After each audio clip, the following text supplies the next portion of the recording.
Hey, y'all. How's it going? How's it going? It's summer.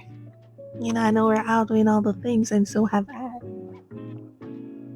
But I wanted to come in to share a message, something that has been on my mind. And as you have seen in the title, it is everyone has access to tools, so why isn't everyone winning? And I want to talk about this, okay? Because there's a lot of noise on the internet, a lot of noise, and I want to help us to focus in. Okay? Because every single era, and when I say every single era, I mean every era, something gets launched that's supposed to change everything. Whether it's the social media, the internet, online courses, drop shipping, crypto, AI, you name it. And every time something new arrives, the conversation is the same. This right here, this is it. This is a thing that's going to level the playing field. This is what's going to make building easier and wealth more accessible. And some of it does. I'm not gonna knock that, okay? But here's a question I keep coming back to. If all of these things were supposed to make success more accessible, why isn't everyone thriving? Why isn't everyone winning? You know? Why is the gap between who has access and who is actually winning still so wide? Because the access was never really the problem. It wasn't then, and it isn't now.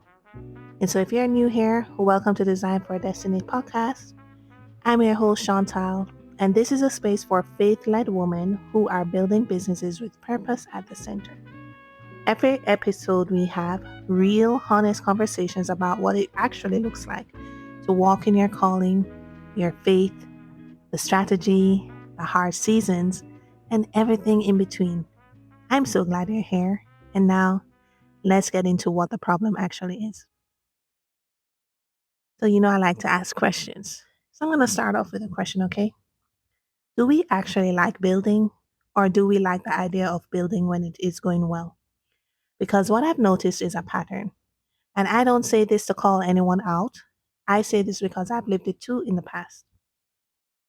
The moment building stops feeling like momentum and starts feeling like resistance, people start looking for a new thing, whether it's a new tool, whether it's a new strategy, a new conference, new direction, you name it. Something that feels like progress without requiring the same level of commitment as what they had just awake from, right? They're always looking for something new that may feel easier to build. And I think there's something underneath that worth calling out. And what I think that actually is that we may have developed an unrealistic expectation that if something is truly meant for us, it's really our calling, it's really our lane. It should feel like a breeze. Like the door should just fly right open, right? Like it should flow all the time. And then when it gets hard, when it slows down, when it requires more than we expected, we start questioning whether we heard God right. But hard does not mean wrong. And so I'm going to say that again.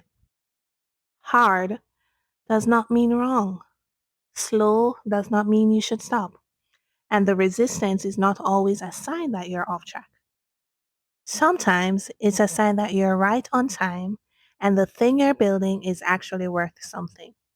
The question is whether you're willing to stay with it past a point where it stops feeling exciting.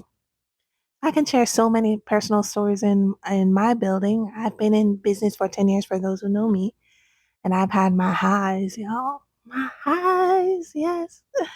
Making those, triple, quadruple figure months. And then I've had months where, I'm wondering, what in the world, you know?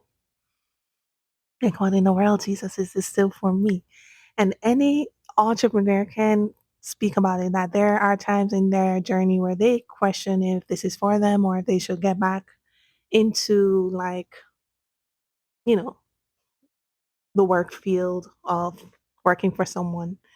That was earlier on in my entrepreneurial journey. Now, when I do encounter like seasons where I'm experiencing resistance because I'm transitioning into something new, it excites me now because, your girl love to problem solve. Yeah, girl, love to see what the Lord is doing, so I don't mind resting and having Him orchestrate and strategize.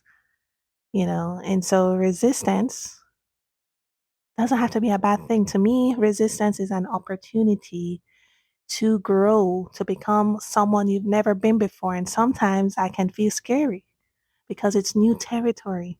When God presents you with something new, a new level, a new season that requires you to become someone else in order to sustain it and in order to see fruit in that particular new season that you've entered. That resistance is just a part of his development strategy. And so leaning in can be really beneficial. Okay. And so one of the things that I've come to believe after building for a while and watching other women build, the ones who are actually winning, not the ones that are performing online, but those who are genuinely thriving, they are not the ones with the most tools or the most access or the most resources. They are the ones who got serious about who they are. I know you're all saying, Seantal, y'all love that I love to talk about self becoming because y'all, that's where it starts. That's where it begins. You gotta be confident in who you are. You gotta be confident in what God placed inside you specifically. They were really serious about what God has placed inside of them. They were really serious about their actual strengths and where those strengths create real value. They don't play, okay, about the disciplines that produce results consistently. Not when they feel like it, not when the algorithm cooperates, not when the season is easy, but all the time. Like they have radical consistency, man. You all can name someone who is great, who's not consistent or disciplined in some way or just obsessively committed to being masterful in whatever lane that God has called them to. You know, that's the internal foundation. Knowing who you are, working from that place, and committing to habits that build over time. That was always a thing. Before any platform, before any tool, before any era of new technology arrived and promised to change everything. See, if we go to Proverbs 18, verse 16, it says, a person's gift makes room for them. It doesn't say their tool make room for them, okay? It doesn't say their platform makes room for them. Your gift, what God placed inside of you, that is what creates the open door. And you can have every tool available and still be building on a foundation that has not been developed. Or you can have less than everyone else around you and build something extraordinary because you know exactly who you are and you show up for it every single day. That difference changes everything. So, it wouldn't be me if I didn't come on with something practical. Today, I'm going to share 3 things that actually move the needle. Y'all ready? Make sure you have your notebook, your pens. Let's get into it. Number 1, get serious about mastering what's already in your hands before you reach for what's next. Most of us are sitting on tools, platforms, strategies, and skills that we have never fully developed. Like, if you were to do an assessment right now, have you really fully developed your giftings? The ones that you're aware of? Or if life is so busy that you don't even know what your gift is, that is another whole nother problem, friend. It's time to pause and really sit before the Lord and unpack and unbox. So your giftings is not something you find outward, it's something that you have to discover inward, you know? And so we've been introduced to them, like the platforms, the tools, that's what have been introduced to us. We've dabbled, we've tested them for a few weeks and moved on when the results weren't immediate. Real mastery doesn't happen in a few weeks. It happens through repetition over time, through staying with something past the point where it feels new and exciting, through showing up for it on the days when it feels like it isn't working, because those days are actually where the skill gets built. And so before you add something new to yourself, I want you to ask yourself honestly, Have I fully worked what I already have? Have I gone deep enough with this to know what it can actually produce? If the answer is no, the next thing is not the answer. Okay? It's not. Number two, commit to the disciplines that produce results even when nobody sees them. So, this is a part that separates people who thrive from the people who stay stuck in the cycle. It's not the visible work, it's the work that happens before anyone sees anything. The consistency in the unsexy seasons, the showing up when the numbers are flat, the refining of your craft when there's no external pressure to do it. Results are just the visible evidence of private discipline. And that discipline, the kind that doesn't require an audience or an algorithm or a launch to activate it, that is something you have to build intentionally. It doesn't just happen. So, what are the two or three non negotiable things that move your business forward if you do them consistently? What does that look like? Is it showing up on social media? Is it, may I dare say it, marketing? Is it putting yourself out there more? What is that? Only you can be fully honest as relates to that, right? And so if you sit and pause and identify those, once those are identified, you can then build your life around protecting them. And number three, know what's yours to carry. This one is so important, and I feel like it doesn't get talked about enough in faith spaces. Being called to something doesn't mean you're called to every part of it by yourself. You can be deeply gifted in your zone and completely out of your depth in another area of your business. And that's okay. That's human. The mistake is trying to master everything instead of mastering what's actually yours. And so ask yourself, what is yours to master? Okay?